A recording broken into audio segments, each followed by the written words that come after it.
ಪರಮ ಪೂಜ್ಯ ಗುರುದೇವರನ್ನು ಎನ್ನ ಋಣ ಮಂದಿರದಲ್ಲಿ ಸ್ಮರಣೆ ಮಾಡುತ್ತಾ ಈ ಸುಂದರ ಸುಪ್ರಭಾತ ಸಮಯದಲ್ಲಿ ಆಧ್ಯಾತ್ಮಿಕ ಪ್ರವಚನದ ಕಾರ್ಯಕ್ರಮದಲ್ಲಿ ತಮ್ಮೆಲ್ಲರಿಗೂ ಮನಮುಟ್ಟುವಂತೆ ಹೃದಯಕ್ಕೆ ತಟ್ಟುವಂತೆ 13 ದಿನಗಳ ಕಾಲದವರೆಗೆ ಪ್ರವಚನದ ನುಡಿಗಳನ್ನು ಆಡುತ್ತಾ ತಮ್ಮೆಲ್ಲರ ಅಂತರಂಗದಲ್ಲಿ ಜ್ಞಾನದ ಬೆಳಕನ್ನು ಹರಡಿರುವಂತಹ ಪರಮ ಪೂಜ್ಯನೀಯರಾಗಿರತಕ್ಕಂಥ ಅಮೃತಾನಂದ ಮಹಾಸ್ವಾಮೀಜಿಯವರ ಪವಿತ್ರ ಅಡಿದಾವರಿಗಳಲ್ಲಿ ನಮಸ್ಕರಿಸುತ್ತಾ ಪ್ರವಚನ ಸೇವಾ ಸಮಿತಿಯ ಹಿರಿಯರಲ್ಲಿ ತಮ್ಮೆಲ್ಲರಲ್ಲಿ ಪ್ರಣಾಮಗಳು. ಮಾನವನಿಗೆ ಮಹಾದೇವನಿತ್ತ ದಿವ್ಯ ಕಾಣಿಕೆ 100 ವಸಂತಗಳ ಬದುಕು. ಇಂತಹ ಅಪರೂಪವಾದ ಬದುಕನ್ನು ಭಗವಂತ ಕರುಣಿಸಿದ. ಆದ್ದರಿಂದ ಅಂಥ ಬದುಕನ್ನು ನಾವು ಕೆಡಿಸಿಕೊಳ್ಳಲಾರದಂಗೆ ಅದನ್ನು ಭಗವಂತನಿಗೆ ನೈವೇದ್ಯ ರೂಪದೊಳಗೆ ಸಮರ್ಪಣೆ ಮಾಡಬೇಕಾಗುತ್ತದೆ. ಆವಾಗಲೇ ಆ ಬದುಕಿಗೆ ಒಂದಿಷ್ಟು ಬೆಲೆ ಬರ್ತದೆ, ಹೊರತು ಇರದಿದ್ರೆ ಬೆಲೆ ಬರೋದಿಲ್ಲ. ಈಗ ಅಪ್ಪುಗಳಿಗೂ ಒಂದು ಬದುಕು ಕೊಟ್ಟಿದ್ದ ಭಗವಂತ, ನಮಗೂ ಒಂದು ಬದುಕ ಕೊಟ್ಟ. ಅವರು ಇದ ಜಗತ್ತಿನೊಳಗೆ ಬಾಳಿ ಬದುಕಿದ್ರು, ನಾವು ಇದ ಜಗತ್ತಿನೊಳಗೆ ಬಾಳಿ ಬದುಕಾಕತ್ತೀವಿ. ಆದ್ರೆ ಅವರು ನಡೆದಾಡುವ ದೇವರಾದರು, ಶತಮಾನದ ಸಂತರಾದರು. ನಾವು ನಡೆದಾಡುವ ವ್ಯತ್ಯಾಸ. ಎದರೊಳಗೆ ವ್ಯತ್ಯಾಸ? ಬದುಕುವ ರೀತಿಯೊಳಗೆ ವ್ಯತ್ಯಾಸ. ಅವರು ಇದ ಸೂರ್ಯನ ಬೆಳಕನ್ನು ಕಣ್ತುಂಬ ನೋಡಿದ್ರು, ಬಾಳಿ ಬದುಕಿದ್ರು. ಇದೇ ಚಂದಿರನ ಬೆಳದಿಂಗಳನ್ನು ನೋಡಿ ಸಂತೋಷಪಟ್ಟರು. ನಮಗೂ ಅದೇ ಚಂದಿರನ ಬೆಳದಿಂಗಳ. ಅವರು ಇದೇ ನದಿ, ಸಾಗರ, ಸರೋವರ ಹರಿಯೋದನ್ನು ನೋಡಿದರು, ನಾವು ನೋಡಿದ್ದೇವೆ. ಅವರು ಇದ ಭೂಮಂಡಲದ ಮ್ಯಾಗ ನಡೆದಾಡಿದರು, ನಾವು ನಡೆದಾಡಿದ್ದೇವೆ. ಅವರು ನುಡಿದ್ರು, ನಾವು ನುಡಿದೇವಿ. ಆದರೂ ಸಹಿತ ವ್ಯತ್ಯಾಸ ಆಗಿಲ್ಲೇನು ಅವರ ಬದುಕಿಗೂ ನಮ್ಮ ಬದುಕಿಗೂ? ಕಾರಣ ಇಷ್ಟೇ, ಅವರು ಏನು ಭಗವಂತ ಬದುಕನ್ನು ಕೊಟ್ಟಿದ್ನಲ್ಲ, ಯಾವುದಕ್ಕಾಗಿ ಕೊಟ್ಟಾನ? ಈ ಜಗತ್ತಿಗೆ ಮನುಷ್ಯ ಬಂದ ಉದ್ದೇಶ, ಧ್ಯೇಯ, ಗುರಿ ಏನದ ಅನ್ನುವಂಥದ್ದನ್ನು ಅರಿತುಕೊಂಡು ಅವರು ಆ ರೀತಿ ಒಳಗೆ ಬದುಕಿದ್ರು. ನಮಗದು ಗೊತ್ತಾಗಲಿಲ್ಲ. ಈ ಜಗತ್ತಿಗೆ ನಾವು ಎದಕ್ಕೆ ಬಂದೀವಿ, ಏನು ಮಾಡಾಕ ಬಂದೀವಿ, ಬಂದ ನಿಲುವ ಉದ್ದೇಶ ಏನು ಅನ್ನೋದು ನಮಗೆ ಗೊತ್ತಾಗಲಿಲ್ಲ. ಅವರು ಗೊತ್ತುಪಡಿಸಿಕೊಂಡು ಜ್ಞಾನವನ್ನು ಸಂಪಾದನೆ ಮಾಡಿಕೊಂಡ್ರು. ನಾವು ಅವ್ರ ಜಗತ್ತಿನೊಳಗನ ಬಾಳಿ ಬದುಕಿದ್ವಿ. ನಮ್ಮ ಬದುಕು ಅಜ್ಞಾನದಿಂದ ಕೂಡ್ಯದ, ಅವರ ಬದುಕು ಜ್ಞಾನದಿಂದ ಕೂಡ್ಯದ. ಇಷ್ಟೇ ವ್ಯತ್ಯಾಸ. ಅವರು ಏನು ನೋಡಬೇಕು ಅದನ್ನು ನೋಡಿದರು, ಏನು ಕೇಳಬೇಕು ಅದನ್ನು ಕೇಳಿದರು, ಏನು ಮುಟ್ಟಬೇಕು ಅದನ್ನು ಮುಟ್ಟಿದರು, ಯಾವುದನ್ನು ಭಾವಿಸಬೇಕೋ ಅದನ್ನೇ ಭಾವಿಸಿಕೊಂಡರು, ಯಾವುದನ್ನು ವಿಚಾರಿಸಬೇಕಾಗಿತ್ತೋ ಅದರ ಬಗ್ಗೆ ಅಷ್ಟೇ ವಿಚಾರ ಮಾಡಿದರು. ನಮ್ಮದು ಹಂಗಾಗಲಿಲ್ಲ. ಯಾವುದನ್ನು ನೋಡಬಾರ್ದಾಗಿತ್ತಲ್ಲ ಅದನ್ನು ನೋಡಿದ್ವಿ, ಯಾವುದನ್ನು ಕೇಳಬಾರ್ದಾಗಿತ್ತಲ್ಲ ಅದನ್ನು ಕೇಳಿದ್ವಿ, ಯಾವುದನ್ನು ಮುಟ್ಟಬಾರ್ದಾಗಿತ್ತಲ್ಲ ಅದನ್ನು ಮುಟ್ಟಿದ್ವಿ, ಯಾವುದನ್ನು ಕುಡಿಬಾರ್ದಾಗಿತ್ತೋ ಯಾವುದನ್ನು ತಿನ್ನಬಾರ್ದಾಗಿತ್ತೋ ಅದನ್ನೆಲ್ಲ ತಿಂದು ಕುಡಿದು ನಮ್ಮ 100 ವಸಂತಗಳ ಬದುಕನ್ನು ನಾವು ಅಜ್ಞಾನದೊಳಗೆ ಕಳೆದ್ವಿ. ಅವರು ಜ್ಞಾನದೊಳಗೆ ಕಳೆದ್ರು. ಆದ್ದರಿಂದ ಜ್ಞಾನ ಯೋಗಿಗಳಾದರು. ಜ್ಞಾನದಂಥ ಸಿರಿ ಸಂಪತ್ತ ಯಾವುದದ ಹೇಳಿ ಜಗತ್ತಿನೊಳಗೆ? ಧನಹೀನೋ ನ ಹೀನಶ್ಚ ಧನಿಕಃ ಸ ತು ನಿಶ್ಚಯಂ ವಿದ್ಯಾರತ್ನೇನ ಯೋಹೀನಃ ಸ ಹೀನಃ ಸರ್ವವಸ್ತುಷು. ಎಷ್ಟು ಚಲೋ ಮಾತು ಹೇಳ್ತಾರೆ ಅನುಭಾವಿಗಳು. ಮನುಷ್ಯನೇ, ನೀನು ಬೆಳ್ಳಿ ಬಂಗಾರ ವಸ್ತು ಒಡವೆ ಅಧಿಕಾರ ಅಂತಸ್ತು ಕನಕ ಕಾಂಚನ ಗಳಿಸಿದ ಮಾತ್ರಕ್ಕ ನೀನು ಸಿರಿವಂತಾಗಾಕ ಬರೋದಿಲ್ಲ. ಸಾಮಾನ್ಯರ ದೃಷ್ಟಿಯೊಳಗೆ ಸಿರಿವಂತರು ಯಾರು ಅಂತ ಕೇಳಿದ್ರ ಕೋಟಿ ಕೋಟಿ ಖರ್ಚು ಮಾಡಿ ಮನೆ ಕಟ್ಟಿರ್ತಾರಲ್ಲ, ಬ್ಯಾಂಕ್ದೊಳಗೆ ಕೋಟಿ ಕೋಟಿ ಹಣ ಸಂಪಾದನೆ ಮಾಡಿರ್ತಾರಲ್ಲ, ಧನ ಸಂಪತ್ತು ಗಳಿಸಿದವರು ಶ್ರೀಮಂತರಲ್ಲ. ಮತ್ತು ಯಾರು ಶ್ರೀಮಂತರು ಈ ಜಗತ್ತಿನೊಳಗಂತ ಕೇಳಿದರೆ ಅವ್ರು ಹೇಳ್ತಾರ ಧನಹೀನೋ ನ ಹೀನಶ್ಚ ಧನಿಕಃ ಸ ತು ನಿಶ್ಚಯಂ ವಿದ್ಯಾರತ್ನೇನ ಯೋ ಹೀನಃ ಸ ಹೀನಃ ಸರ್ವವಸ್ತುಷು. ಭಾಳ ಅದ್ಭುತವಾದ ಮಾತು ಹೇಳ್ತಾರೆ ಅವರು ಅನುಭಾವಿಗಳು. ಈ ಜಗತ್ತಿನೊಳಗ ಯಾವುದು ಕ್ಷಣಿಕ ಸುಖ ಕೊಡ್ತದೋ, ಯಾವುದು ಪರಮ ಶಾಂತಿಯನ್ನ ಕೊಡುವುದಿಲ್ಲವೋ, ಯಾವುದು ಒಂದಿಷ್ಟು ತತ್ಕ್ಷಣದೊಳಗ ಸುಖ ಅಂತ ಅನಿಸ್ತದಲ್ಲ, ಆ ಬಾಹ್ಯ ಸಿರಿ ಸಂಪತ್ತು ಅಂತ ಏನು ಕರಿತೀವಲ್ಲ, ಅದನ್ನು ಗಳಿಸಿಕೊಂಡವರು ಶ್ರೀಮಂತರಲ್ಲ. ಯಾಕಲ್ಲಂದ್ರೆ ಅದು ಯಾರಿಗೂ ಸುಖ ಕೊಟ್ಟಿಲ್ಲ. ಬೆಳ್ಳಿ ಬಂಗಾರ ಕೋಟಿ ಅನ್ನೋದೇನೈತಲ್ಲ, ಅದನ್ನು ಗಳಿಸಿದವರು ಸುಖವಾಗಿ ಅದಾರೇನು ಜಗತ್ತಿನೊಳಗೆ? ಒಬ್ಬರು ಇಲ್ಲ. ಯಾಕ? ಅದು ಸುಖ ಕೊಡೋದಿಲ್ಲ, ಕೊಟ್ಟಂಗ ಮಾಡ್ತದ. ಆದ್ರೆ ಕಾಯಂ ಯಾರಿಗೆ ಕೊಟ್ಟಿಲ್ಲ. ಅದು ಸಂತೋಷವನ್ನ ಸಂತೃಪ್ತಿಯನ್ನ ಯಾರಿಗೂ ಕೊಟ್ಟಿಲ್ಲ. ಆದ್ದರಿಂದ ಯಾವುದು ಸಮಾಧಾನ ಕೊಡೋದಿಲ್ಲವೋ, ಯಾವುದು ಸಂತೋಷವನ್ನ ಬದುಕಿನ ತುಂಬೆಲ್ಲ ಹರುವುದಿಲ್ಲವೋ ಅಂತಹ ಕ್ಷಣಿಕವಾದ ಸಿರಿ ಸಂಪತ್ತು ಗಳಿಸಿಕೊಂಡವ್ರು ಹೇಗೆ ಸಿರಿವಂತರಾಗತಾರ? ಮತ್ತು ಯಾರು ಸಿರಿವಂತರಂತ ಕೇಳಿದ್ರೆ, ಯಾವುದನ್ನ ಗಳಿಸಿಕೊಂಡ್ರ ಅಂತರಂಗದೊಳಗೆ ಸಮಾಧಾನ ಸಂತೃಪ್ತಿ ಸಂತೋಷ ನೆಲೆಗೊಳ್ಳುತ್ತದೋ, ಯಾವುದನ್ನ ಸಂಪಾದನೆ ಮಾಡಿದ್ರೆ ಬದುಕು ಸಿರಿವಂತ ಆಗ್ತದಲ್ಲ, ಅಂತಹ ಜ್ಞಾನ ಸಂಪತ್ತನ್ನು ಗಳಿಸಿಕೊಂಡಾಗ ಮಾತ್ರ ನೀನು ನಿಜವಾದ ಸಿರಿವಂತ ಆಗ್ತಿದ್ದಿ ಜಗತ್ತಿನೊಳಗೆ. ಹೊರತು ಇರ್ದಿದ್ರು ನೀನು ಏನೆಲ್ಲ ಗಳಿಸಿದ್ರು ಸಹಿತ ಬಡವನೇ. ಈಗ ಅಪ್ಪುಗಳ ಹತ್ರ ಏನಿತ್ತು ಹೇಳ್ರಿ? ರೊಕ್ಕ ರೂಪಾಯಿ ಇಡಾಕ ಕಿಸೆ ಇರಲಿಲ್ಲ, ಬ್ಯಾಂಕ್ದೊಳಗೆ ಒಂದು ಪಾಸ್ಬುಕ್ ಇರಲಿಲ್ಲ, ಏನೇನಿಲ್ಲ. ಅವ್ರ ಬದುಕು ಹೇಗಿತ್ತು?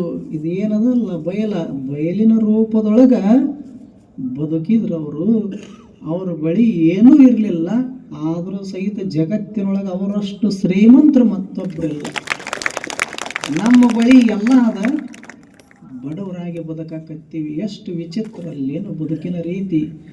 ಆದ್ದರಿಂದ ಒಂದು ತಿಳ್ಕೋಬೇಕು ಮನುಷ್ಯ, ಬರೀ ಬಾಹ್ಯ ಸಿರಿ ಸಂಪತ್ತು ಗಳಿಸಿಕೊಂಡ್ರೆ ನೀನು ಸಿರಿವಂತ ಆಗೋದಿಲ್ಲ. ಯಾವುದಕ್ಕೆ ನಾಶ ಇಲ್ಲವೋ, ಯಾವುದು ಕ್ಷಯ ಆಗೋದಿಲ್ಲವೋ, ಯಾವುದು ಎಂದೆಂದಿಗೂ ಸವೆಯುವುದಿಲ್ಲವೋ ಅಂತಹ ಪರಮ ಸತ್ಯದ ಜ್ಞಾನವನ್ನು ಗಳಿಸಿಕೊಂಡಾಗ ಮಾತ್ರ ನೀನು ಸಿರಿವಂತ ಆಗಾಕ ಬರ್ತದ. ಹೊರತು ನೀ 100 ವರ್ಷ ಅಜ್ಞಾನದೊಳಗೆ ಬದುಕಿದ್ರು ಸಹಿತ ನೀನು ಬಡವಾಗ್ತಿದ್ದಿ, ಹೊರತು ಎಂದು ಸಿರಿವಂತ ಆಗೋದಿಲ್ಲ. ಅದಕ್ಕೆ ಅಲ್ಲಮರು ಹೇಳುತ್ತಾರೆ, the land is not yours, the gold is not yours, the mistress is not yours, all that is the order of the world. ಎಷ್ಟು ಚಲೋ ಮಾತು ಹೇಳ್ತಾರೆ. ಭೂಮಿ ನಿನ್ನದಲ್ಲ, ಹೇಮ ನಿನ್ನದಲ್ಲ, ಕಾಮಿತ ನಿನ್ನದಲ್ಲ, ನಿನ್ನೊಡವೆ ಎಂಬುದು ಜ್ಞಾನದ ರತ್ನ. ಅಂತಪ್ಪ ದಿವ್ಯ ರತ್ನವ ಕೆಡಗೊಡದೆ ನೀನು ಅಲಂಕರಿಸಿದೆಯಾದಡೆ, ನಿನ್ನಿಂದ ಬಿಟ್ಟು ಗುಹೇಶ್ವರ ಲಿಂಗದಲ್ಲಿ ಸಿರಿವಂತರಾರು ಇಲ್ಲ ಕೇಳ ಎಲೆ ಮನಬೆ ಅಂತ ಅಲ್ಲಮ ಪ್ರಭುದೇವರು ಹೇಳಿಲ್ಲೇನು? ಆ ವಚನಕ್ಕೆ ನಿದರ್ಶನ ಯಾರು ಅಂತ ಕೇಳಿದ್ರೆ ಅಪ್ಪುಗಳು, ಜ್ಞಾನಯೋಗಿಗಳು. ಅವರು ಈ ಜಗತ್ತಿಗೆ ಭೂಮಿಗಾಗಿ ಬರಲಿಲ್ಲ, ಸೀಮೆಗಾಗಿ ಬರಲಿಲ್ಲ, ಕನಕ ಕಾಂಚನಕ್ಕಾಗಿ ಬರಲಿಲ್ಲ, ಮತ್ತು ಯಾವುದಕ್ಕಾಗಿ ಬಂದರು ಅಂತ ಕೇಳಿದರೆ ಅವ್ರಿಗೆ ಗೊತ್ತಿತ್ತು. ಈ ಒಡವೆಗಳು ಏನು ಧರಿಸಿಕೊಳ್ತೀವಲ್ಲ, ಕಿವಿಯೊಳಗ ಕೊರಳಾಗ, ಇವು ಯಾರಿಗೂ ಸುಖ ಕೊಟ್ಟಿಲ್ಲ, ಹೊಡೆದಾಡಕ್ಕೆ ಹಚ್ಚೋದು ಬಿಟ್ಟಿಲ್ಲ. ಅದಕ್ಕೆ ಇವನು ನಾನು ಅಲಂಕರಿಸೋದು ಬ್ಯಾಡ ಅಂತ ತಿಳ್ಕೊಂಡು ಭೂಮಿ ಸೀಮೆ ಕನಕ ಕಾಂಚನ ಇವು ನನ್ನ ಒಡವೆಗಳಲ್ಲ, ನನ್ನ ಒಡವೆ ಯಾವುದಂತ ಕೇಳಿದರೆ ಜ್ಞಾನ ರತ್ನ ಅಂತ ತಿಳ್ಕೊಂಡು ಅದನ್ನೇ ಅಲಂಕರಿಸಿಕೊಂಡು 82 ವಸಂತಗಳ ಕಾಲದವರೆಗೆ ಬಾಳಿ ಬದುಕಿದ್ರು. ಹಾಗೆ ನಾವು ಒಂದಿಷ್ಟು ಅಂಥ ಗುರುಗಳ ಶಿಷ್ಯರು ಆಗೇವಿ ಅಂದ ಬಳಿಕ, ಅಂಥ ಗುರುವಿನ ಭಕ್ತರಾಗೇವಿ ಅಂದ ಬಳಿಕ ನಾವು ಒಂದಿಷ್ಟು ಏನು ಭಗವಂತ ಒಂದಿಷ್ಟು ಅವಕಾಶ ಮಾಡಿ ಕೊಟ್ಟಾನಲ್ಲ, ಭೂಮಂಡಲದೊಳಗೆ ಬದುಕಾಕ ಆಯುಷ್ಯವನ್ನು ಕೊಟ್ಟಾನಲ್ಲ, ಸಾಧ್ಯ ಆದಷ್ಟು ನಾವು ಒಂದಿಷ್ಟು ಅಂತಹ ಜ್ಞಾನ ಸಂಪತ್ತನ್ನು ಗಳಿಸಿಕೊಂಡು ನಮ್ಮ ಬದುಕನ್ನು ಸಿರಿವಂತಗೊಳಿಸಿಕೊಳ್ಳಬೇಕು. ಒಬ್ಬ ಹಾದಿ ಹಿಡ್ಕೊಂಡು ಹೊರಟಿದ್ದ. ಹಾದಿ ಪಕ್ಕದೊಳಗೆ ಹೂಗಂಟಿ ಬೆಳೆದಿತ್ತು. ಅದನ್ನು ಕೇಳಿದೀವ. ಹೂಗಂಟಿಗೆ ಕೇಳಿದ ಮನುಷ್ಯ, ನಿನ್ನ ಬದುಕಿನ ಉದ್ದೇಶ ಏನು, ನಿನ್ನ ಬದುಕಿನ ಸಾರ್ಥಕತೆ ಏನು ಅಂತ ಹೂಗಂಟಿಯನ್ನು ಮನುಷ್ಯ ಕೇಳಿದ.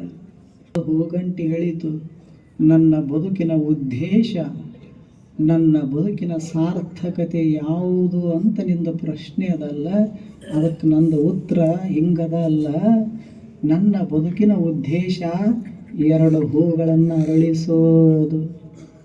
ನನ್ನ ಬದುಕಿನ ಸಾರ್ಥಕತೆ ಇರೋ ತಕ ಒಂದಿಷ್ಟು ನಿಮ್ಮಂಥವ್ರು ಏನು ಬಂದಿರ್ತೀರಲ್ಲ, ನನ್ನ ಸುತ್ತಮುತ್ತ ಬಂದವರೆಲ್ಲರಿಗೂ ಸುವಾಸವನ್ನು ಹರಡೋದು, 2 ಹೂಗಳನ್ನು ಬಿಡೋದು, ಜಗತ್ತಿನ ತುಂಬೆಲ್ಲ ಸುವಾಸವನ್ನು ಹರವೋದು.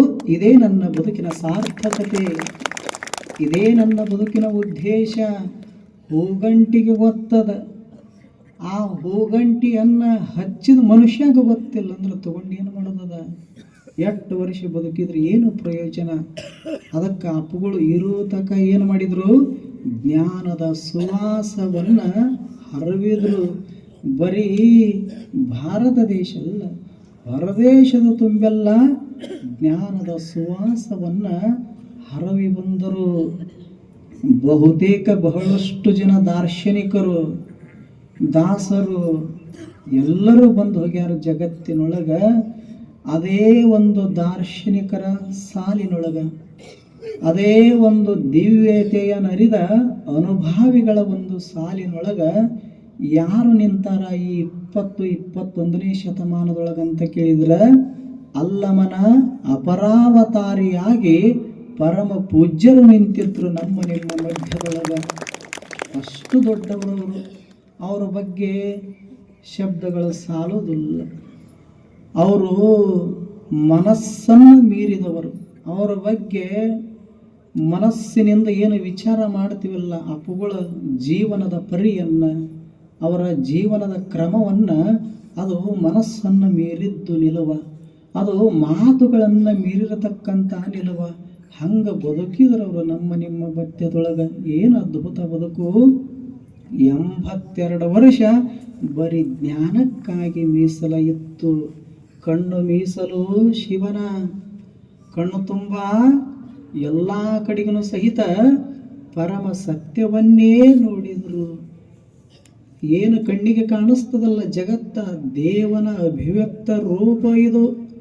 ಅದೇ ದೇವನಿಂದ ಹೊರಹೊಮ್ಮೆದ ಈಶಾವಾಸ್ಯಮಿದಂ ಸರ್ವಂ ಯತ್ ಕಿಂಚ ಜಗತ್ಯಾಂ ಜಗತ್ತೇನ ತ್ಯಕ್ತೇನ ಭುಂಜಿತಾಃ ಮಾಗೃದಃ ಕಸ್ಯ ಸ್ವಿಧನಂ ಅಂತ ಉಪನಿಷತ್ಕಾರರು ಹೇಳೋದಲ್ಲ. ಅದೇ ಒಂದು ಪರಮ ಸತ್ಯದ ರೂಹ ಇದು ಜಗತ್ತ. ಎಲ್ಲಿ ನೋಡಿದಡಲ್ಲಿ ಪರಮ ಸತ್ಯವೇ ತುಂಬ್ಯದ. ಬಸವಣ್ಣವ್ರು ಹೇಳೋದಲ್ಲ, ಎತ್ತೆತ್ತ ನೋಡಿದಡತ್ತತ್ತ ನೀನೇ ದೇವ. ಹಾಗೆ ಕಣ್ಣಿರೋ ತನಕ ಎಲ್ಲ ಕಡೆಗೂ ಸತ್ಯವನ್ನೇ ನೋಡಿದರು. ನಿಸರ್ಗದ ಸೌಂದರ್ಯವನ್ನು ತುಂಬಿಕೊಂಡ್ರ ಅಪ್ಪುಗಳು. ಆದ್ರೆ ನಮ್ಮ ಮುಂದೆ 2 ಹೂಗಳು ಅರಳಿ ನಿಂತಿರ್ತಾವು, ನೋಡಾಕವಲ್ಲ ಮನುಷ್ಯ. ಎಲ್ಲಿ ಹೂ ಅರಳಿರ್ತಾವೋ ಅಲ್ಲಿ ಕಣ್ಣು ಮುಚ್ಕೊಂಡು ತಿರುಗಾಡ್ತಾನ. ಎಲ್ಲಿ ನೋಡಬಾರ್ದಾಗಿತ್ತು ಅದನ್ನ ಕಣ್ಣು ತುಂಬಿಕೊಳ್ತಾನ. ಕೆಟ್ಟದ್ದನ್ನು ನೋಡ್ತಾನ, ಒಳ್ಳೆಯದನ್ನು ಬಿಡ್ತಾನ. ಆದ್ರೆ ಅವ್ರು ಹಂಗೆ ಮಾಡಲಿಲ್ಲ. ಕಣ್ಣಿರೋ ತನಕ ಇದು ಭಗವಂತನ ಅಭಿವ್ಯಕ್ತ ರೂಪ. ನಮ್ಮ ನಿಮ್ಮ ಎಲ್ಲರೊಳಗೂ ಸಹಿತ ಪರಮ ಸತ್ಯ ಪರಮಾತ್ಮ ತುಂಬ್ಯಾನಂತ ತಿಳ್ಕೊಂಡು ಈ ದೃಷ್ಟಿಯಿಂದ ನೋಡಿದ್ರು ಕಣ್ಣು ಭಗವಂತನಿಗೆ ಮೀಸಲಾದವು.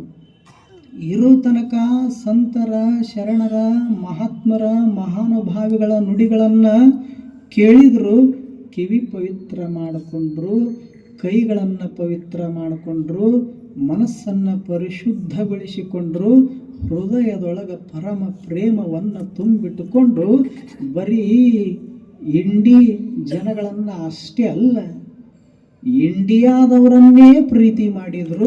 ಅಷ್ಟು ವಿಶಾಲ ಹೃದಯವನ್ನು ಬೆಳೆಸಿಕೊಂಡ್ರಲ್ಲ. ಅಂಥ ಗುರುಗಳ ಬಗೆಗೆ ಏನು ಹೇಳುತ್ತದೆ? ಅವರಲ್ಲಿರತಕ್ಕಂಥ ಜ್ಞಾನ ಆಗಸದಷ್ಟು ಅಗಲ, ಭೂಮಂಡಲದಷ್ಟು ವಿಸ್ತಾರ, ಸಾಗರದಷ್ಟು ಆಳ. ಅಂತಹ ಅಪ್ರತಿಮ ಜ್ಞಾನಿಗಳ ಗುರು ನಮನ ಮಹೋತ್ಸವದ ಕಾರ್ಯಕ್ರಮದ ನಿಮಿತ್ತವಾಗಿ ತಾವೆಲ್ಲರೂ 15 ದಿನಗಳ ಕಾಲದವರೆಗೆ ಜ್ಞಾನದ ನುಡಿಗಳನ್ನು ಕೇಳ್ತಾ ಬಂದಿದ್ದೀರಿ. ನಿಜವಾಗಿಯೂ ಸಹಿತ ಜ್ಞಾನಕ್ಕಿಂತ ಮಿಗಿಲಾದ ಪವಿತ್ರವಾದ ವಸ್ತು ಆಗಲಿ, ಶ್ರೇಷ್ಠ ಸಂಪತ್ತಾಗಲಿ ಈ ಜಗತ್ತಿನೊಳಗೆ ಮತ್ತೊಂದಿಲ್ಲ. ನಹಿ ಜ್ಞಾನೇನ ಸದೃಶಂ ಪವಿತ್ರಮಿಹ ವಿದ್ಯತೆ ಅಂತ ಹೇಳ್ತಾರೆ ಭಗವದ್ಗೀತೆಯೊಳಗೆ. ಜ್ಞಾನದಂಥ ಪವಿತ್ರವಾದ ವಸ್ತು, ಶ್ರೇಷ್ಠ ವಸ್ತು ಪ್ರಪಂಚದೊಳಗೆ ಮತ್ತೊಂದಿಲ್ಲ. ಈಗ ಅಪ್ಪುಗಳು ಏನು ಜ್ಞಾನ ಗಳಿಸ್ಕೊಂಡಿದ್ರಲ್ಲ, ಒಂದು ಪರಡಿ ಅಂತಿರಲ್ಲ, ಪರಡಿ, ಆ ಪರಡಿಗೆ 2 ತಕ್ಕಡಿಗಳಿರ್ತಾವೆ. ಒಂದು ತಕ್ಕಡಿಯೊಳಗೆ, ಒಂದು ಪರಡಿಯೊಳಗೆ ಅಪ್ಪುಗಳು ಜ್ಞಾನ ಇಡೋದು, ಇನ್ನೊಂದು ಪರಡಿಯೊಳಗೆ ಜಗತ್ತಿನ ಎಲ್ಲ ಸಿರಿ ಸಂಪತ್ತನ್ನು ಇಡೋದು. ಆ ಬಳಿಕ ಎರಡನ್ನು ತೂಗಿದ್ರಪ್ಪ ಅಂದ್ರೆ ಅಪ್ಪುಗಳು ಗಳಿಸಿಕೊಂಡಿರ್ತಕ್ಕಂಥ ಜ್ಞಾನಕ್ಕೆ ಜಗತ್ತಿನ ಯಾವ ಸಿರಿ ಸಂಪತ್ತು ಸಹಿತ ಸಮವಾಗಿ ತೂಗುವುದಿಲ್ಲ. ಅಷ್ಟು ಶ್ರೇಷ್ಠ, ಅಷ್ಟು ಪವಿತ್ರ ಜ್ಞಾನ. ಅಂಥ ಜ್ಞಾನ ಯೋಗಿ ಗುರುಗಳ ಗುರು ನಮನ ಮಹೋತ್ಸವ ಕಾರ್ಯಕ್ರಮದ ನಿಮಿತ್ತ ಪರಮ ಪೂಜ್ಯರು ಅಪ್ಪುಗಳಿಗೆ ಅತ್ಯಂತ ಪ್ರಿಯ ಶಿಷ್ಯರವರು. 10-15 ವರ್ಷಗಳ ಕಾಲ ಅವರ ಸೇವೆಯೊಳಗೆ ಇದ್ದವರು ತಮ್ಮನ್ನು ತಾವು ಪರಿಪೂರ್ಣವಾಗಿ ಅಪ್ಪುಗಳಿಗೆ ಸಮರ್ಪಣೆ ಮಾಡಿಕೊಂಡಿರ್ತಕ್ಕಂಥ ಮಹಾನುಭಾವರು. ಅಂಥವರ ಜ್ಞಾನದ ನುಡಿಗಳನ್ನು ತಾವೆಲ್ಲರೂ ಕೇಳಿದ್ದೀರಿ, ಸಂತೋಷಪಟ್ಟಿದ್ದೀರಿ. ನಮ್ಮನ್ನು ಸಹಿತ ಅಪ್ಪುಗಳು ಬರಬೇಕಂತ ಹೇಳಿ ಕರೆಸಿಕೊಂಡಿದ್ದಾರೆ. ಅವರಿಗೆ ಅನಂತ ಅನಂತ ಧನ್ಯವಾದಗಳನ್ನು ಹೇಳುತ್ತಾ ಈ ಪ್ರವಚನ ಸೇವಾ ಸಮಿತಿಯವರಿಗೂ ತಮ್ಮೆಲ್ಲರಿಗೂ ಅಪ್ಪುಗಳ ಕೃಪಾಶೀರ್ವಾದ ಸದಾಕಾಲ ಇರಲಿ ಅಂತ ಹಾರೈಸುತ್ತಾ ಈ 2 ನುಡಿಗಳನ್ನು ಗುರುದೇವರ ಪಾದಕ್ಕೆ ಸಮರ್ಪಣೆ ಮಾಡ್ತೀವಿ. ನಮಸ್ಕಾರ. ಪರಮ ಪೂಜ್ಯ ಸಂಗಮೇಶ್ವರ ಮಹಾಸ್ವಾಮಿಗಳವರು ನಮ್ಮೆಲ್ಲರಿಗೆ ಆಧ್ಯಾತ್ಮಿಕದ ನುಡಿಗಳನ್ನು ಎಡೆ ಮಾಡಿದ್ದಾರೆ. ಅಂತಪ್ಪ ಪೂಜ್ಯರಿಗೆ ಅನಂತ ಕೋಟಿ ಭಕ್ತಿಯ ಶರಣಾರ್ಥಿಗಳು. ದೇವರೆಲ್ಲ ಯಾರ ಸೊತ್ತು, ಅವನೆಲ್ಲಿದ್ದಾನೆ ಯಾರಿಗೆ ಗೊತ್ತು. ಆದರೂ ದಿನದ 3 ಹೊತ್ತು ಸುತ್ತುತ್ತಿದ್ದೇವೆ ದೇವರಿಲ್ಲದ ಗುಡಿಯ ಸುತ್ತು.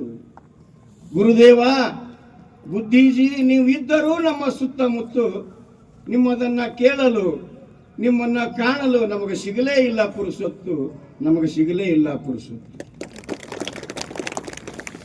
ನಡೆದಾಡುವ ದೇವರು ಪೂಜ್ಯ ಸಿದ್ದೇಶ್ವರ ಅಪ್ಪಂಗಳವರ ಶರಣಾರವಿಂದಗಳಿಗೆ ನೆಮಣಿದು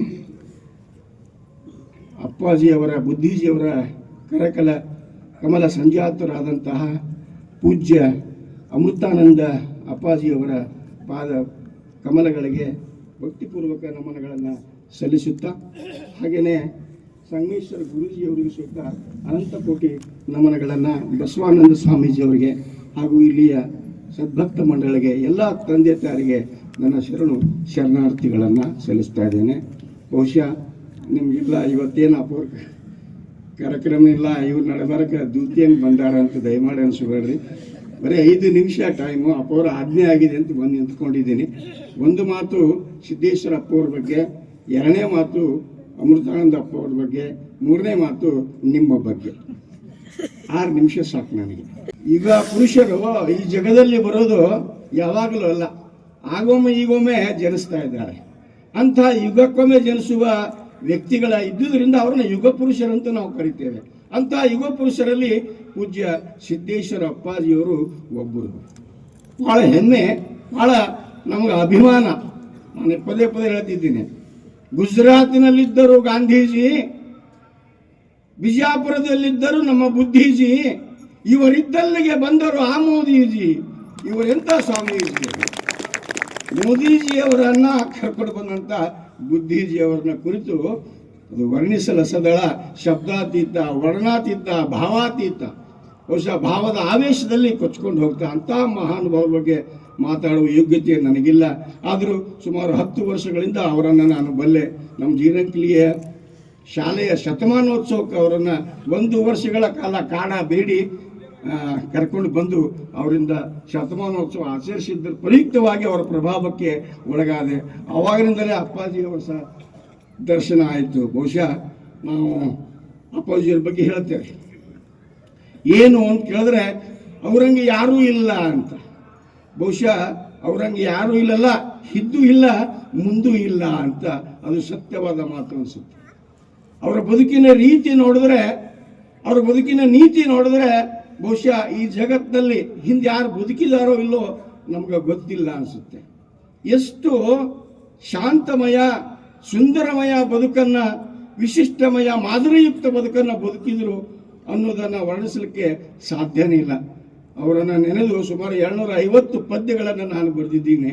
ಶತಮಾನದ ಸಂತನಿಗೆ 1-2 ಶತಕಗಳನ್ನು ಹೆಸರಿಟ್ಟಿದ್ದೀನಿ. ಅದಕ್ಕೆ ಕಾರಣೀಭೂತರಾದವರು ಪೂಜ್ಯ ಅಮೃತಾನಂದ ಅಪ್ಪಾಜಿ. 2 ಪದ್ಯ ಅವ್ರ ಬಗ್ಗೆ ಹೇಳಿ ಮುಗಿಸ್ತೀನಿ.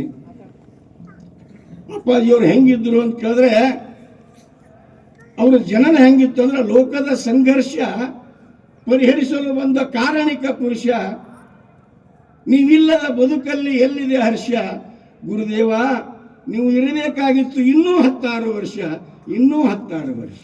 ಬಹುಶಃ ಈ ಆಧ್ಯಾತ್ಮಿಕ ಲೋಕ ಬಡವಾಗಿದೆ ಅಂತ ನನಗೆ ಅನಿಸ್ತಾ ಇದೆ.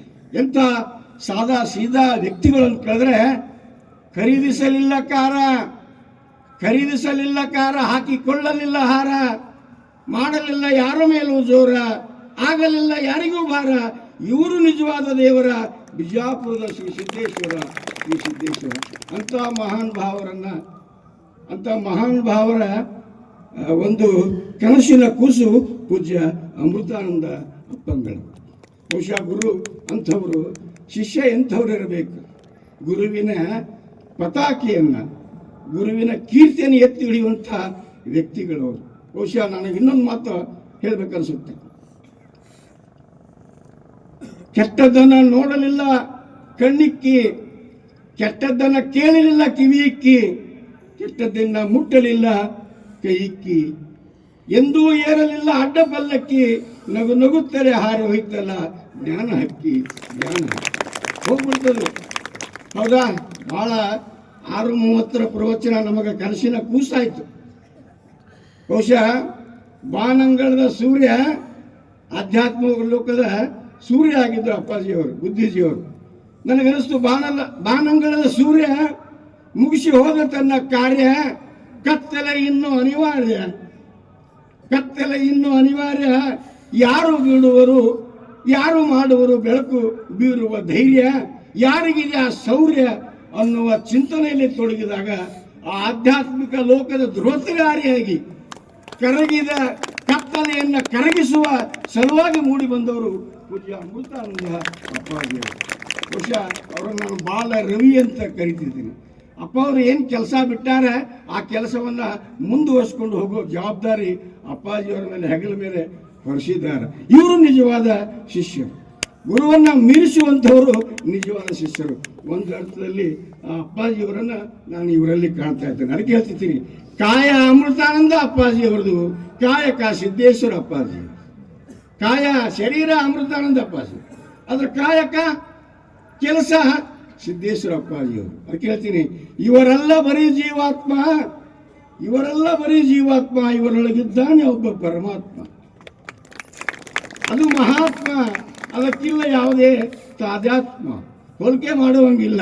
ಅಪ್ಪಾಜಿಯವರು ಸಾಮಾನ್ಯವಾಗಿ ಅವರು ಸಂತರು ಅಂತ ಹೇಳಿದ್ರು ಅಪ್ಪಾಜಿಯವ್ರನ್ನ, ಬುದ್ಧಿಜಿಯವ್ರನ್ನ. ಹಾಗೆ ನಾನು ಅಮೃತಾನಂದ ಅಪ್ಪಾಜಿಯವ್ರನ್ನ ಸಹಿತ ಅದೇ ಸಾಲಿಗೆ ಸೇರಿಸ್ತೀನಿ. ಯಾಕಂತ ಕೇಳಿದ್ರೆ ಅವರಲ್ಲಿ ಇವರಲ್ಲಿ ನಾನು ವ್ಯತ್ಯಾಸವನ್ನೇ ಕಾಣ್ತಾ ಇಲ್ಲ. ಅವರ ನುಡಿ, ಅವರ ನಡೆ ಎಲ್ಲದರ ಪಡಿಯಚ್ಚು ಪೂಜ್ಯ ಅಮೃತಾನಂದ ಅಪ್ಪಾಜಿ. ಅದಕ್ಕೆ ಹೇಳ್ತೀನಿ, ಇವರು ಬರೀ ಸಂತರಲ್ಲ, ಭಗವಂತ ಸ್ವರೂಪಿಗಳು. ಇವರೆಲ್ಲ ಸಂತ, ಇವರಿದ್ದಾನೊಬ್ಬ ಭಗವಂತ, ಅವನ ಕೀರ್ತಿ ದಿಗಂತ ಅಂತ ಮಹಾನ್ ಭಾವರ ಒಂದು ಪ್ರವಚನ ಕಾರ್ಯಕ್ರಮ ಇಲ್ಲಿ ನಡೆದಿದೆ. ಭಾಳ ಖುಷಿ ಆಯಿತು ನನಗೆ. ನಿಮ್ಮೆಲ್ಲ ಇಂಡೀಜರ ನೋಡಿದ ತಕ್ಷಣ ಅಂತೂ ನನಗೆ ಭಾಳ ಖುಷಿ ಆಯಿತು. ಹೌದಾ? ಇದ್ರ ಹೆಸರು ಇಂಡಿ. ಇಲ್ಲೇ ಐತ್ರಿ ಭಾಳ ಥಂಡಿ. ಇವ್ರ ಹೆಸರು ಇಂಡಿ, ಇಲ್ಲೇ ಐತ್ರಿ ಭಾಳ ಥಂಡಿ. ಆದರೂ ಒಣಗ್ಯಾವ ನಾವು ಸೊಂಡಿ, ಆದರೂ ಇಳಿತಿರಲ್ಲ ಆಧ್ಯಾತ್ಮದ ಬಂಡಿ. ನೋಡ್ದಂಗೆ ಆಯ್ತಲ್ಲ ಪಂಡ್ರಾಪುರ ಇರ್ತೋಬದು ದಿಂಡಿ ಅಂತ. ಭಾಳ ನೀವು ಸುತ್ತ ಬಂತರು ಪುಣ್ಯಾತ್ಮರು ಅಂತ. ಅದಕ್ಕೆ ನಾನು ₹1 ಹೇಳಿದೆ. ಇಲ್ಲಿ ಭಾಳ ಚಳಿ, ಆದರೂ ಕಡಿಮೆ ಆಗಿಲ್ಲ ನಿಮ್ಮ ಮುಖದ ಮ್ಯಾಗಿನ ಕಳಿ. ಭಾಳ ಚಳಿ ಆದರೂ ಕಡಿಮೆ ಆಗಿಲ್ಲ ನಿಮ್ಮ ಮುಖದ ಮ್ಯಾಗಿನ ಕಳಿ. ಯಾಕಂದ್ರೆ ಗುಳುಗೋಳು ಅದಾರಲ್ಲ ನಮ್ಮ ಬಳಿ, ಗುರುಗಳು ಅದಾರ ನಮ್ಮ ಬೆಳಿ. ದಿನ ಬೆಳೆಯಕತ್ತಾದ ಆಧ್ಯಾತ್ಮದ ಬೆಳಿ, ಅಧ್ಯಾತ್ಮದ ಬೆಳಿ. ಉಜ್ಜಳೆ ವರ್ಷ ಭಾಳ ಬೆಳೆ ಹಬ್ಬ. ನೀವೆಲ್ಲ ತುಪ್ಪ ತಿನ್ಬೇಕಂತ ಬಂದಿರಿ, ನಾವೆಲ್ಲ ಹಾಲ ಅದ್ರ ಮ್ಯಾಗ ಆಸೆ ಇದೆ. ಅದಕ್ಕೆ ನಾವು ಬಂದು ತರೋದಿಲ್ಲ. ಅದಕ್ಕೆ ಕೊನೆಯದಾಗಿ ಒಂದು ಮಾತನ್ನು ಹೇಳಿ ನನ್ನ ಮಾತನ್ನು ಮುಗಿಸ್ತಾ ಇದ್ದೇನೆ. ಹೌದಾ? ಕಾಯ ಉಂಟು ದಾಹವಿಲ್ಲ, ಕಾಯ ಉಂಟು ದಾಹವಿಲ್ಲ, ಮನ ಉಂಟು ಮೋಹವಿಲ್ಲ, ಭವ ಉಂಟು ಭವಿಯಲ್ಲ, ಜಗದ ನಂಟುಂಟು ಅದರ ಅಂಟು ಇಲ್ಲ, ಅದರ ಅಂಟು ಇಲ್ಲ. ಪೂಜ್ಯರೇ, ನನ್ನನ್ನು ಸಹಿಸಿಕೊಳ್ಳೋದಕ್ಕೆ ಬಹುಶಃ ಅಪ್ಪಾಜಿಯವರ ಹೊಗಳಿಕೆ ಸಲ್ಲದು. ಆದರೆ ನಂಬಿ ನೆಚ್ಚಿ ಕರೆದರೆ ಓ ಎನ್ನನೇ ಶಿವರೇಮ. ಅಪ್ಪವ್ರನ್ನ ನಂಬಿ ಅಪ್ಪರನ್ನೇ ನೆಚ್ಚಿ ಕರೆದ್ರೆ ಅವ್ರು ಓ ಅಂತಾರೆ, ಹೊಗಳಿಕೆ ಸಲ್ಲದು. ಆದ್ರೆ ಹೊಗಳಿದ್ರೆ ನಮಗೂ ತಾಳಕ್ಕಾಗಂಗಿಲ್ಲ.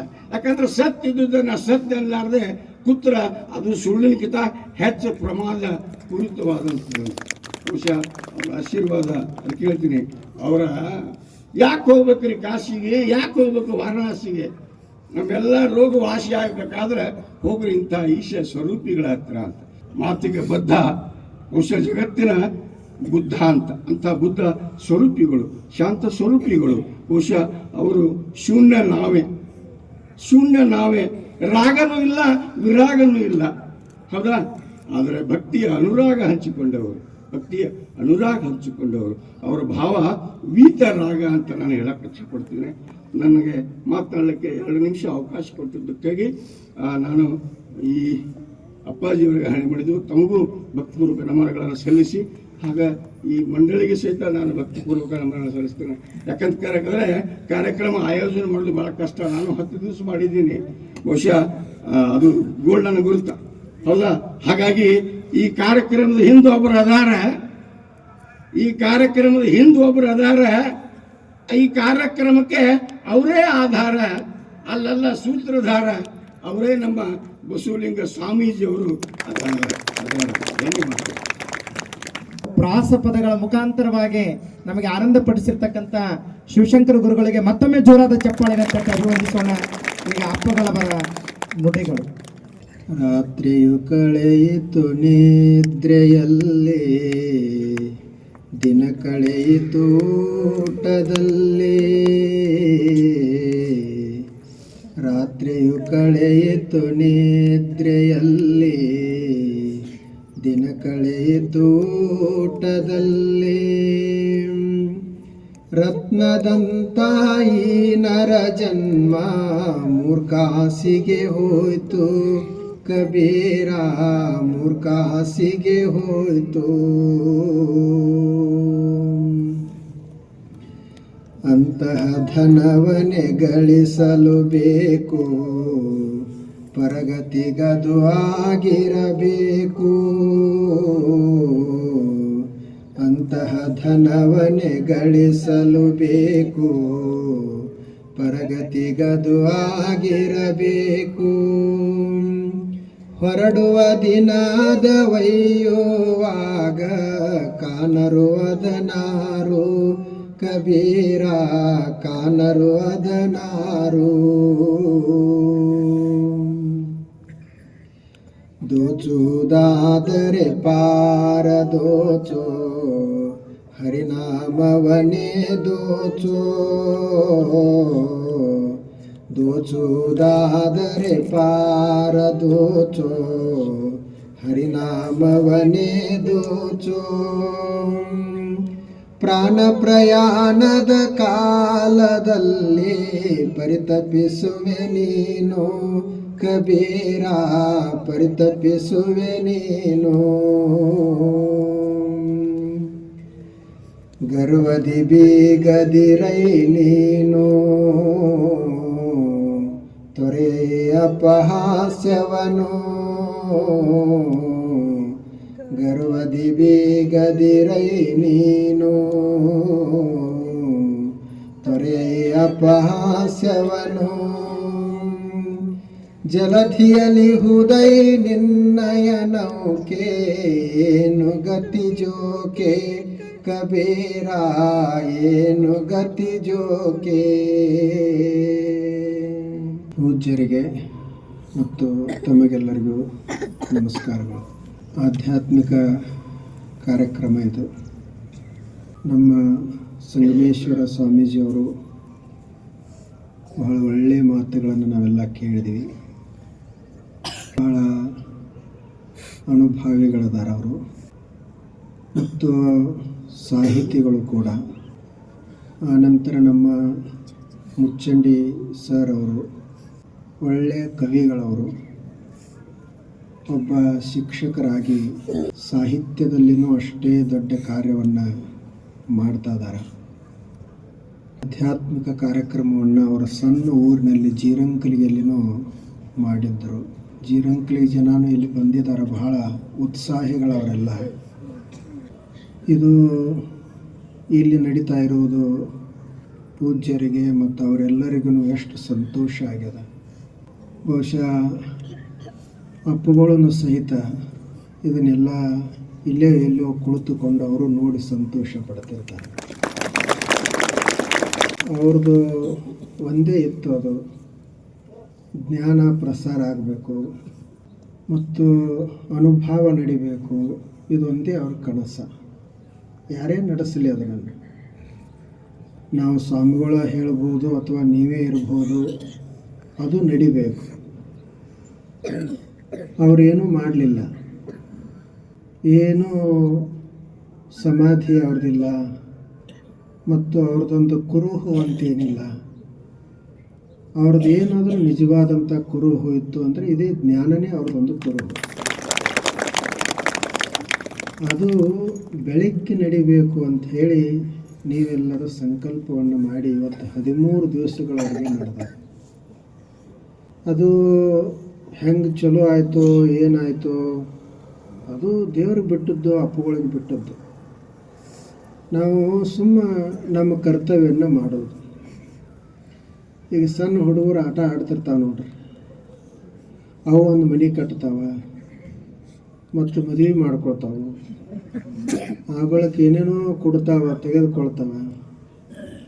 ಕೊನೆಗೆ ಅವೆಲ್ಲ ಮುಗಿಸಿ ಸಂತೋಷದಿಂದ ಹೋಗಿಬಿಡ್ತಾವೆ. ಹಂಗೀಗ ಅಪ್ಪುಗಳಂತ ದೊಡ್ಡ ದೊಡ್ಡವರೆಲ್ಲ ಬದುಕಿ ಹೋದರು. ನಮಗೆ ಅಷ್ಟು ಮಾಡೋಕ್ಕಾಗ್ತಿದ್ರು ಅವ್ರಂಗೆ ಒಂದು ಮನೆ ಮಾಡಿ ಅವ್ರು ಹೆಂಗೆ ಹೇಳಿದ್ರು ಏನೇನೋ ಮಾಡಿದ್ರು ಅಂಥೇಳಿ ಹಂಗೆ ನಾವು ಮಾಡಿ ನಮ್ಮದು ಅವ್ರಂಗೆ ಆಯಿತು ಅಂಥೇಳಿ ಹೇಳಿ ಹೋಗಿಬಿಡೋದು. ಅದನ್ನು ನಾವೆಲ್ಲರೂ ಮಾಡ್ತಾ ಇದ್ದೀವಿ. ನೀವೆಲ್ಲ ಎಷ್ಟು ಆಸಕ್ತಿಯಿಂದ ಕೇಳ್ತಾ ಇದ್ದಾರೆ, ಅದು ಬಹಳ ಮುಖ್ಯವಾದದ್ದು. ನಾನೇನು ಅಂಥ ದೊಡ್ಡ ಪ್ರವಚನಕಾರಲ್ಲ, ಏನಲ್ಲ, ಏನೋ ಒಂದಿಷ್ಟು ಹೇಳೋದಷ್ಟೇ. ಅಪ್ಪುಗಳದು ಅದು ಅವ್ರ ಶಕ್ತಿ ಮಾಡಿಸ್ತದೆ ನೋಡ್ರಿ. ನಾವೆಲ್ಲ ಸನ್ಯಾಸಿ ಆದೀವಲ್ಲ, ನಾನು 8ನೇಂತೆ ಇದ್ದಾಗ ಮನೆ ಬಿಟ್ಟು ಬಂದೆ. ಅವಾಗೇನು ನಮಗೆ ತಿಳಿತಿರಲಿಲ್ಲ, 13-14 ವರ್ಷ ವಯಸ್ಸಿರಬೇಕು. ಅವಾಗ ಎಲ್ಲೋ ನಾವು ಇದ್ದು ಊರದಿಂದ ದೂರದಲ್ಲಿ ಅಪ್ಪುಗಳ ಪ್ರವಚನ ನಡೀತಿತ್ತು. ನಾವೆಲ್ಲ ಟ್ರ್ಯಾಕ್ಟರ್ದಾಗೋ ಎತ್ತಿನ ಗಾಡಿಯಾಗೋ 20 ವರ್ಷದ ಹಿಂದೆ ಪ್ರವಚನ ಕೇಳಕ್ಕೆ ಒಂದು ಸಲ ಹೋಗಿದ್ದೆ. ಅವ್ರಿಗೆ ದೂರಿಂದ ನೋಡಿದ್ವಿ. ಈಗ ಏನೋ ಒಂದು ಆಕರ್ಷಣೆ, ಮನೆ ಬಿಟ್ಟು ಬಂದೆ. 21 ವರ್ಷ ಆಯಿತು ಮನೆಗೆ ಹೊಳೆ ಹೋಗಿಲ್ಲ. ಇದನ್ನು ಮನೆ ಬಿಡಿಸ್ಲಿಕ್ಕೆ ಕಾರಣ ಯಾರು ಅಂತಂದ್ರೆ ಅಪ್ಪುಗಳದೊಂದು ಶಕ್ತಿ. ಹೀಗೆ ಇವರು ನಮ್ಮ ಸಂಗಮೇಶ್ವರ ಸ್ವಾಮೀಜಿಯವರು, ಅನೇಕ ಜನ ಸ್ವಾಮಿಗಳು ಅವರೆಲ್ಲ ಎಲ್ಲಿಂದಲೂ ದೂರದಿಂದೆಲ್ಲ ಬಿಟ್ಟು ಬಂದರು. ಅವ್ರದ್ದು ನೋಡ್ರಿ ಎಷ್ಟು ಪರಿಣಾಮ ಆಗ್ತಿತ್ತು. ಸುಮ್ಮನೆ ಅಲ್ಲ ಅದು ಮನೆ ಬಿಟ್ಟು ಬರೋದು ಅಂತಂದರೆ, ಆದರೂ ಸಹಿತ ಅಪ್ಪುಗಳ ಮಾತು ಅಷ್ಟು ಪರಿಣಾಮ ಬೀರ್ತಿತ್ತು. ಹಾಗೆ ಈಗ ಅವರ ಒಂದು ಶಕ್ತಿ, ಅವರ ಒಂದು ತಪಸ್ಸಿನ ಶಕ್ತಿ ಅದು ಬೇರೆ ಬೇರೆ ರೂಪದಲ್ಲಿ ಕೆಲಸ ಮಾಡ್ತಾ ಇತ್ತು. ಈಗಿದು ಏನು ಪ್ರವಚನ ನಡೀತಾ ಅದ, ಇದಕ್ಕೂ ಒಂದು ಹಿಂದೆ ಅವ್ರದ್ದೇ ಒಂದು ಪ್ರೇರಣೆ, ಒಂದು ಶಕ್ತಿ ಇರಬೇಕು. ಅದು ಇರಲಿಲ್ಲ ಅಂತಂದರೆ ಹೀಗೆ ಬೆಳಗ್ಗೆ ಆಗೋದನ್ನೇ ಇಲ್ಲ. ಆದ್ದರಿಂದ ನೀವೇನು ಪಾಲಿಸ್ತಾ ಇದ್ದಾರೆ ನಿಜವಾಗಿ, ಮತ್ತು ನಾವು ಏನು ಎಲ್ಲರೂ ಕೆಲಸ ಮಾಡಾಕತ್ತೇವಲ್ಲ, ಇದು ಅಪ್ಪುಗಳಿಗೆ ಮೆಚ್ಚುಗೆ ಆಗುವಂಥ ಕೆಲಸ. ಅದಕ್ಕೆ ನಿಮ್ಮ ಮುಖಾಂತರ ಸಿದ್ದೇಶ್ವರ ಅಪ್ಪುಗಳು ಶಿಷ್ಯರು ಅಂತ ಯಾರ್ಯಾರು ಹೇಳ್ತಿರ್ತಾರೆ ಅಥವಾ ಯಾರು ಒಪ್ಪಿಕೊಳ್ತಿರ್ತಾರೆ ಅವರು ಮಾಡಬೇಕಾಗಿರುವಂಥ ಕೆಲಸ ಇದು. ಮತ್ತು ಭಕ್ತರಂತ ಹೇಳ್ಕೊಳ್ಳುವಂಥವ್ರೂ ಮಾಡಬೇಕಾಗಿರುವಂಥ ಕೆಲಸ ಇದು. ಯಾವ ಶಿಷ್ಯರಿಗೂ ರೊಕ್ಕ ಕೊಡಬೇಕಾಗಿಲ್ಲ. ಯಾರೇ ನಿಮಗೆ ರೊಕ್ಕ ರೂಪಾಯಿ ಕೇಳಿದಂದ್ರೆ ಅವ್ರಿಗೆ ಯಾರಿಗೂ ರೊಕ್ಕ ಕೊಡೋಕೆ ಹೋಗ್ಬೇಡ್ರಿ. ಅವ್ರಿಗೆ ನಾವು ಆಸ್ತಿ ಕೊಡಬೇಕಾಗಿಲ್ಲ. ನಾವು ಯಾರು ಅಪ್ಪುಗಳ ಶಿಷ್ಯರಂತಾರೆ ಅವರಿಗೆ ಕರ್ಕೊಂಡು ಬರಲಿಕ್ಕೆ ಗಾಡಿ ಕೊಡೋದು, ಇರ್ಲಿಕ್ಕೆ ಒಂದು ಮನೆ ಕೊಡೋದು, ಹಸಿದಾಗ ಅವ್ರಿಗೊಂದಿಷ್ಟು ಊಟಕ್ಕೆ ಕೊಡೋದು. ಆದರೆ ಅವರಿಂದ ನಾವು ಏನು ಪಡ್ಕೊಳ್ಳೋದು ಅಂದರೆ ಜ್ಞಾನವನ್ನು ಪಡ್ಕೊಳ್ಳೋದು.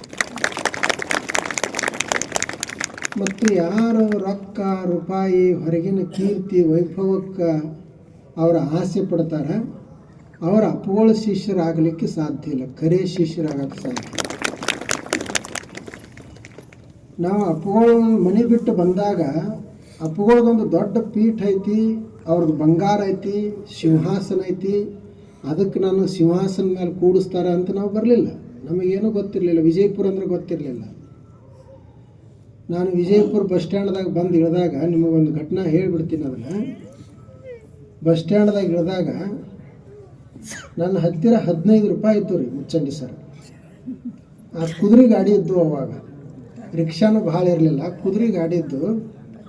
ಆ ಕುದುರೆ ಗಾಡಿ ಅವನಿಗೆ ನಾನು ಕೇಳಿದೆ, ಇಲ್ಲಿ ವಿಜಯಪುರದಾಗ ಸಿದ್ದೇಶ್ವರ ಸ್ವಾಮಿಗಳು ಇರ್ತಾರಲ್ಲ, ಅವ್ರು ಎಲ್ಲಿರ್ತಾರ ಅಲ್ಲಿ ಓದ್ಬಿಡು ಅಂತಂದೆ. ಅವನು ನನಗೆ ಎಷ್ಟು ತೋತಾನಂತ ಗೊತ್ತಿರಲಿಲ್ಲ. 15 ರೂಪಾಯಿ ಆಗ್ತೈತಿ ಅಂದ. ನಾವು ನನ್ನ ತೇಕೂ ಅಷ್ಟೇ ಹಾಕಿದ್ದು. ಆಯ್ತು, ಇಷ್ಟು ರೊಕ್ಕ ಓದ್ಬಿಡು ಅಂತ ಹೇಳಿದೆ. ಅವನು ಬಸ್ ಸ್ಟ್ಯಾಂಡ್ದಿಂದ ಸಿದ್ದೇಶ್ವರ ಗುಡಿಗೆ ತಂದುಬಿಟ್ಟ. ನನಗೆ ಗೊತ್ತಿಲ್ಲ ಸಿದ್ದೇಶ್ವರ ಸ್ವಾಮಿಗಳ ಆಶ್ರಮ, ಸಿದ್ದೇಶ್ವರ ಗುಡಿ ಏನೂ ಗೊತ್ತಿಲ್ಲ. ಮೊದಲನೇ ಸಲ ವಿಜಯಪುರಕ್ಕೆ ಬಂದಿದ್ದೆ. ಅಲ್ಲಿ ಸಿದ್ದೇಶ್ವರ ಗುಡಿ ಒಳಗಡೆ ಹೋಗಿ ನನಗೆ ಕೇಳಿದೆ, ಸಿದ್ದೇಶ್ವರ ಅಪ್ಪುಗಳು ಸ್ವಾಮಿಗಳು ಎಲ್ಲಿರ್ತಾರ ಅಂತ ಕೇಳಿದೆ. ಅವ್ರ ಗುಡಿಯವ್ರು ಹೇಳಿದರು, ಇದು ಸಿದ್ದೇಶ್ವರ ಗುಡಿ, ಸಿದ್ದೇಶ್ವರ ಸ್ವಾಮೀಜಿಯವರ ಆಶ್ರಮ ಇಲ್ಲಿಂದ ಇನ್ನೂ ದೂರ ಐತಿ ಅಂದ್ರೆ. ಅವ್ರು ನನ್ನ ತೇಗ್ ರೊಕ್ಕ ಮುಗಿದಿತ್ತು, ಇನ್ನು ಆಶ್ರಮಕ್ಕೆ ಹೋಗಬೇಕು, ಹೆಂಗೆ ಹೋಗೋದು ಅಂತ ನಾನು ಅವ್ರಿಗೆ ಕೇಳಿದೆ. ಏನಿಲ್ಲ, ಈ ದಾರಿ ಅದಲ್ಲ ಸಿದ್ದೇಶ್ವರ ಗುಡಿ ಮುಂದಿನ ದಾರಿ, ಇದನ್ನು ಸರಳ ಹಿಡ್ಕೊಂಡು ಹೋಗು, ನೀನು ಹೋಗಂತಲೇನ ಕಂಪೌಂಡ್ ಹತ್ತದ, ಅಲ್ಲಿ ಒಳಗಡೆ ಹೋಗು ಅಂತ ಹೇಳಿದರು. ನಾನು ಆ ಕಂಪೌಂಡ್ ಹಿಡಿದು ದಾರಿ ಹಿಡಿದು ಕಂಪೌಂಡ್ ತನಕ ಬಂದೆ. ಎಲ್ಲ ಗಿಡಗಳು ಕೊಂಡು ಬಹುಶಃ ಇದೇ ಇರ್ಬೇಕಂತ ಹೇಳಿ ಒಳಗೆ ಹೋದೆ ಆಶ್ರಮದೊಳಗೆ. ಅಲ್ಲೊಬ್ಬರು ಸ್ವಾಮಿಗಳು ಕಂಡರು. ಅವರು ಯಾರು ನಮಗೆ ಗೊತ್ತಿಲ್ಲ. ಅವ್ರಿಗೆ ಏನು ಕೇಳಿದೆ ನಾನು ಅಂತಂದ್ರೆ, ಸಿದ್ದೇಶ್ವರ ಸ್ವಾಮಿಗಳಿಗೆ ಭೇಟಿ ಆಗ್ಬೇಕು, ಎಲ್ಲಿದಾರ ಅವರು ಅಂತ ಕೇಳಿದೆ. ಅವರು ಸ್ವಾಮೀಜಿಯವರು ಹೇಳಿದ್ರು, ಇಲ್ಲ ಈಗ ಅವರು ಊರಿಗೆ ಹೋಗ್ಯಾರ, ಈಗ ಇರೋದಿಲ್ಲ ಅವರು ಭೇಟಿ ಆಗ್ಬೇಕಾದ್ರೆ ಇಲ್ಲಿ ಇರಬೇಕಾಗ್ತದೆ, ಸ್ವಲ್ಪ ದಿವಸ ನಂತರ ಬರ್ತಾರೆ. ಆ ಬಳಿಕ ನಾನು ಮನೆಯಾಗ ಹೇಳಾರ್ದ ಬಂದಿದ್ದೆ.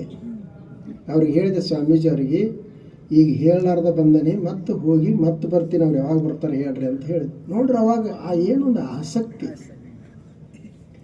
ನಮಗೆ ಸ್ವಾಮಿಗಳ ಪರಿಚಯ ಇಲ್ಲ, ಅವ್ರ ಆಸ್ತಿ ಅಂತಸ್ತು ಪರಿಚಯ ಇಲ್ಲ, ಏನೂ ಇಲ್ಲ. ಆದ್ದರಿಂದ ಈಗಲೂ ಸಹಿತ ನಾವು ಎಲ್ಲ ಆ ಜ್ಞಾನಕ್ಕಾಗಿಯೇ ಕಾರ್ಯವನ್ನು ಮಾಡಬೇಕಾಗ್ಯದ.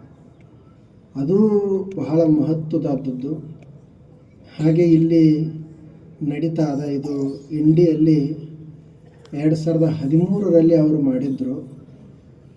ಅದಾದ ನಂತರ ಸುಮಾರು 11-12 ವರ್ಷದ ನಂತರ 2025ರಲ್ಲಿ ನಾವೆಲ್ಲ ಕೂಡಿದ್ದೀವಿ. ಸ್ವಲ್ಪ ಸಮಯವನ್ನು ಇದಕ್ಕೆ ಮೀಸಲಿಡೋದು. ಪ್ರಪಂಚ ನಮ್ಮದಿದ್ದೇ ಇರ್ತದೆ. ಅದಕ್ಕೆ ಒಂದು ಸಲ ಒಬ್ಬರು ಸಂತರು ಹೊರಟಿದ್ರು, ಸನ್ಯಾಸಿ ಸಾಧು ಹೊರಟಿದ್ರು ದಾರಿಯಿಂದ. ಎದುರುಗಡೆ ಒಬ್ಬ ವ್ಯಾಪಾರಿ ಬಂದ, ಬಹಳ ದೊಡ್ಡ ವ್ಯಾಪಾರಿ ಅವ. ಇವರು ಸಾಧುಗಳು ವ್ಯಾಪಾರಿ ಬಂದದ್ದು ನೋಡಿ ಅವನಿಗೆ ನಮಸ್ಕಾರ ಮಾಡಿದರು. ಅವನು ವ್ಯಾಪಾರಿ ಅಂದ, ನಾವು ನಿಮಗೆ ನಮಸ್ಕಾರ ಮಾಡಬೇಕು, ನೀವು ಸಾಧುಗಳದರಿ, ಸನ್ಯಾಸಿ ಅದರಿ, ಆದರೆ ನೀವೇ ನನಗೆ ಮಾಡಕತ್ತೀರಲ್ಲ, ಏನು ವಿಶೇಷ ಅಂದ. ನಿಮ್ಮದು ತ್ಯಾಗ ಎಂಥದ್ದು, ನಾವು ನಿಮಗೆ ನಮಸ್ಕಾರ ಮಾಡಬೇಕು ಅಂತೀವಿ ವ್ಯಾಪಾರಿ ಅಂದ. ಅವಾಗ ಅವರು ಸಾಧುಗಳಂತಾರ, ನಂದೇನು ಅಂಥ ದೊಡ್ಡ ತ್ಯಾಗಪ್ಪ, ಪ್ರಪಂಚ ಅಂತೂ ಮಿಥ್ಯಾನ ಇತ್ತು, ಪ್ರಪಂಚ ನಶ್ವರಣ ಇತ್ತು, ಅದನ್ನು ಬಿಟ್ಟು ನಾನು ಪಾರಮಾರ್ಥ ಹಿಡಿದೆ, ನಂದೇನಿದು ದೊಡ್ಡ ತ್ಯಾಗ ಅಲ್ಲ. ನಿನಗೆ ನಾ ಯಾಕೆ ನಮಸ್ಕಾರ ಮಾಡೀನಿ ಅಂದರೆ, ಪರಮಾತ್ಮ ಸತ್ತಿದ್ದ ಮತ್ತು ಪ್ರಪಂಚ ನಶ್ವರಿತ್ತು, ಸತ್ಯವಾದಂಥ ಪರಮಾತ್ಮನ ಬಿಟ್ಟು ನಶ್ವರ ಪ್ರಪಂಚಕ್ಕನೇ ನೀನು ಗಂಟು ಬಿದ್ದಲ್ಲ, ನಿಂದ ಎಂಥ ತ್ಯಾಗ ಇರಬೇಕು. ಪರಮಾತ್ಮ ಸತ್ತಿದ್ರು ಅವನು ಬಿಟ್ಟು ನೀನು, ಆದರೆ ಯಾವುದು ಸುಮ್ಮನೆ ತಾತ್ಪೂರ್ತಕ್ಕೆ ಇತ್ತು ಅದಕ್ಕೆ ಗಂಟು ಬಿದ್ದದಿ, ನಿಂದ ದೊಡ್ಡ ತ್ಯಾಗ. ನಮ್ಮದು ಇದು ಪ್ರಪಂಚ ಅಂತೂ ಬಿಡುವುದೇ ಇತ್ತು, ಬಿಟ್ಟಿವಿ, ಇದೇನು ಭಾಳ ದೊಡ್ಡದಲ್ಲ, ಅದು ಹಾನಿನೇ ಅದ, ಅದನ್ನು ಬಿಟ್ಟಿವಿ. ಆದರೆ ನೀ ಯಾವುದು ಹಾನಿ ಅದ ಅದನ್ನು ಹಿಡಿದು, ಯಾವುದು ಸತ್ಯದ ಅದನ್ನು ಬಿಟ್ಟದು, ನಿಂದೇ ದೊಡ್ಡ ತ್ಯಾಗ ಅದ, ಅದಕ್ಕೆ ನೀನೇ ನಮಸ್ಕಾರ ಮಾಡಬೇಕು.